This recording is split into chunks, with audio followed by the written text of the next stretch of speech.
Hello, my name's Simmonds and I want to tell you a story all about the Paralympics. Now, some of the eagle-eyed amongst you may have noticed that I am in a wheelchair. It's kind of hard to see it. There you go. There's a wheel, spins and everything. I love the Paralympics. I have done for a very long time. And so when the Paralympics was coming to London in 2012, me and my brother went a bit mad and we got 20 tickets for different events over the 2-week period. Now, the reason why we were able to get so many tickets is because there was a lot of availability for wheelchair plus carer tickets. So that's how we got so many, and that is why we love the Paralympics, so we just went to as much as we could. And the event that we were most looking forward to, me and my brother, was the final of the goalball. Now, if you don't know what goalball is, it is the greatest sport in the world. Now, I know that's a big claim, but I can prove it. It is the best sport in the world in 3 sentences. Okay, firstly, just imagine dodgeball. Okay, but with blind people. And the objective of the sport is to get hit by the balls. Greatest sport ever. So, we were both really looking forward to the goalball, right? It was the final of the goalball. So it's the creme de la creme of blind people getting hit by rubber balls, not any old schmucks getting hit by rubber balls. That's important to remember. So we were both really, really excited. But I remember the night before we were due to go, the Thursday night, I was a little bit ill. And I wasn't sure whether I was going to make it. And when I woke up the Friday morning, it was clear that I was unable to go. I was just ill, I had a fever, and I was just lying on the couch, underneath a blanket, just shivering, right? And that gave my brother a very difficult decision to make, because his first thought was, well, I can't go. But then he thought about it some more, like the fact that he had bought tickets meant that he'd stopped other people going. And so if he just didn't go, that'd be a complete waste of those tickets. It'd be unfair on those people who missed out.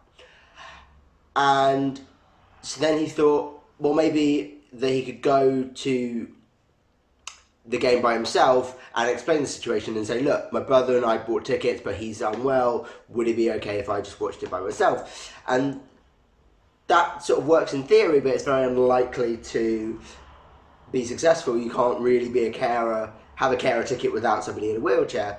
So what my brother did was very selflessly gave his ticket away to my dad. He then took my ticket and my wheelchair and shooted off to East London. That was the plan. My brother's fully able-bodied, but he was going to pretend to be disabled for the entirety of the goalball final. And I remember that Friday morning when he suggested it. I was fine with it.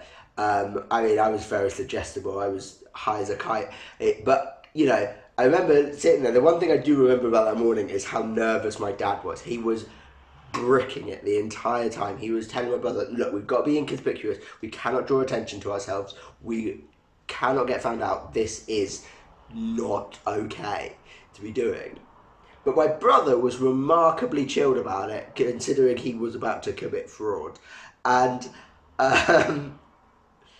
rightly so, like my brother knew exactly what he had to do. Like, we'd gone to the Paralympics sort of 15, 20 times by that point, and you know exactly how it worked. You get to Stratford Station, you go round the outside of the queue, and you get brought into the stadium first, and then you watch the game, and then you're allowed out first, and you go into Stratford Station, and it's all hunky-dory from there.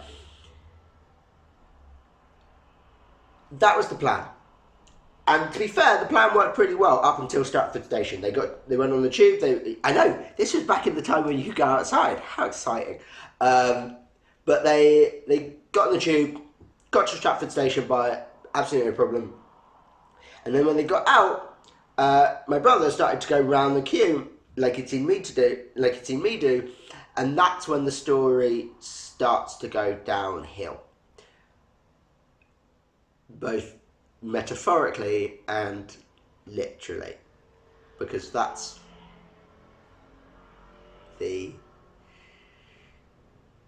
gradient that my brother was fighting against. My brother's used my wheelchair before. He sort of knows how it works, but not just lost control when the chair started going downhill, and he falls out my wheelchair. Now,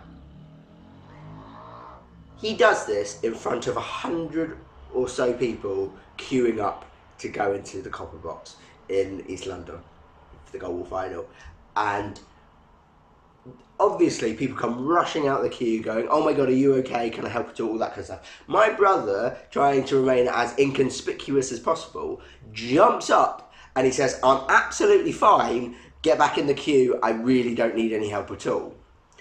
Because I don't think that my brother knows what the term inconspicuous means. But whilst that happens, my dad then comes running up to him, clips him around the ear, goes, what the fuck do you think you're doing? Get back in the chair. Now that is fine for you guys to hear, because you guys know that my brother is fully able-bodied. But to the people in the queue, they have just seen a middle-aged man come running up to his disabled son, who has just created a miracle of being able to walk again, but he's hit him because this miracle has come at an inconvenient time for him, because out of the priorities that my dad has in his life, yes, his disabled son being able to walk again is quite high up there, but it's not quite as high as watching blind people getting hit by rubber balls. Just to fill you in on the rest of the story, my brother sat back in the chair, they watched the goalball final, and they had a lovely time. So it's got a happy ending. Yeah, still gutted I missed that game. They're the creme de la creme of blind people getting hit by rubber balls. Anyway, thank you for listening to my story. I've been Aaron. Yeah, bye.